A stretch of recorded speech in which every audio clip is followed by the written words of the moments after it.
चिड़िया जंगल में सबसे मेहनती चिड़िया थी। उसी जंगल में एक बहुत ही लालची लोमड़ी रहती थी, जो कई दिनों से भूखी थी। वो खाने की तलाश में इधर उधर भटक रही थी। आज बहुत दिन हो गए, मुझे ताजा मांस खाने को नहीं मिला। पता नहीं कब मिलेगा। चलो कोई बात नहीं, मैं कहीं न कहीं से व्यवस्था तो कर ही लूंगी। यही सोचकर वो लोमड़ी खाने की तलाश के लिए निकल जाती है। उसी जंगल में एक खूबसूरत हिरन रहता था। उस हिरन की दोस्ती एक कौवे और रानू चिड़िया से थी। वो तीनों दोस्त खूब दिन भर बातें करते और वो तीनों दोस्त हमेशा इकट्ठे ही जंगल में चलते। रानू और कालू कौवा साथ साथ और हिरन उनके पीछे पीछे। रानू और कालू अपने मित्र को हर मुसीबत से बचाते और जब भी कोई खतरा हिरन पर होता तो कालू और रानू पहले ही उसे संदेशा दे देते, जिससे हिरन अपनी जान बचाकर निकल जाता। एक दिन उस लोमड़ी की निगाह उस हिरन पर जाती है। अरे वाह, कितना मोटा ताजा हिरन है। अगर इसका मांस मिल जाए तो मजा ही आ जाए। लेकिन जब तक ये कौवा इसके साथ है तब तक मेरा काम नहीं बनेगा। ऐसा सोचकर लोमड़ी वहाँ से चली जाती है और इस हिरन का मांस खाने की योजना बनाती है। यदि मैं इस हिरन से मित्रता कर लूं, तो मैं इसे दूर लेकर जा सकती हूँ, जहाँ इसका मांस खाने से मुझे कोई नहीं रोक सकता। अब लोमड़ी इसी तलाश में रहती कब रानू और कालू हिरन का पीछा छोड़े और वो हिरन से झूठी मित्रता कर ले। आखिरकार कुछ दिन बाद लोमड़ी को मौका मिल ही गया, जब रानू और कालू उस हिरन के साथ नहीं थे। हिरन तो बेचारा घास खाने में ही मस्त था। तभी लोमड़ी उसके पास आती है। प्रिय मित्र हिरन, मैं दूसरे जंगल से आई हूँ। यहाँ मेरा कोई मित्र नहीं है।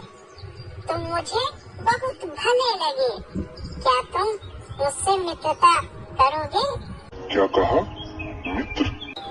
हाँ, अगर तुम मेरे मित्र बनोगे तो मैं तुम्हें जंगल के उस पार हरे भरे खेतों में ले जाऊंगी, जहाँ तुम अपना पेट भरकर मीठा मीठा खाना खा पाओगे। समझे? आखिरकार लोमड़ी की चाल रंग लाई। हिरन कुछ सोचने लगा और वो उसकी झूठी बातों में आ ही गया। ठीक है, अगर ऐसी बात है तो मैं तुम्हारा मित्र बनूंगा, लेकिन तुम मुझे कभी धोखा मत देना। क्या कहा? धोखा?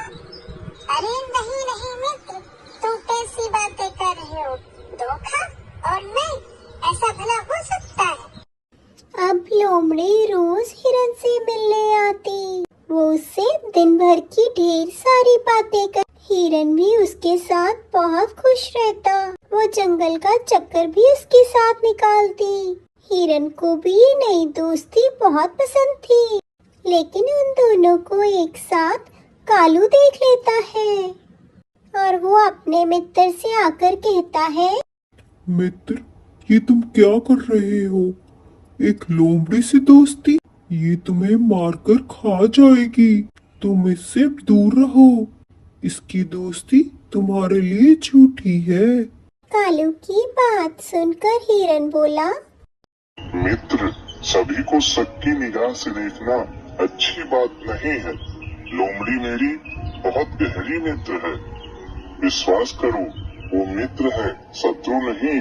वो मुझे कभी कुछ नहीं करेगी। तुम मेरी बिल्कुल भी चिंता न करो। अपने मित्र की बात सुनकर कालू वहाँ से चला गया। हिरन ने कालू की बात को अनसुना कर लोमड़ी से दोस्ती नहीं तोड़ी, पर कालू हर वक्त उन पर नजर रखता। एक दिन लोमड़ी टहलती टहलती किसान के खेत में पहुंच गई। वहां उसने पक्षियों को फंसाने वाला जाल देखा। उस जाल को देखकर वो तुरंत ही हिरन के पास पहुंची और उसने बोला, मित्र, आज मैंने जंगल के उस पार एक बहुत हरी भरी फसल देखी है। चलो, आज मैं तुम्हें वहाँ ले चलता हूँ। ना बाबा ना, मैं वहाँ नहीं जाऊँगा। वहाँ खेत का मालिक भी होगा, मुझे उससे डर लगता है। अरे तुम कैसी बातें करते हो? वहाँ कोई नहीं रहता। तुम्हें मुझ पे यकीन नहीं है क्या? हिरन लोमड़ी की बातों में आ जाता है और उसके साथ किसान के खेत की तरफ पहुंच जाता है। जाओ मित्र, मैं यहाँ खड़ा हूँ। जाओ, तुम अपनी भूख मिटा लो। लोमड़ी की बात मानकर हिरन किसान के खेत की तरफ निकल पड़ता है, लेकिन किसान के बिछाए जाल में हिरन फंस जाता है। अरे ये क्या हुआ? हिरन ने जाल को तोड़ने की कोशिश की, पर वो नाकामयाब रहा। आखिर हार कर वो लोमड़ी से बोला, मित्र, मुझे बचाओ, मैं यहाँ से निकलना चाहता हूँ, बचाओ। अरे, मैं इसलिए तो तुम्हें यहाँ लाई हूँ कि किसान तुम्हें मार डाले और मैं तुम्हारा मांस खा सकूं। ये तुम कैसी बातें कर रहे हो? तुम तो मेरी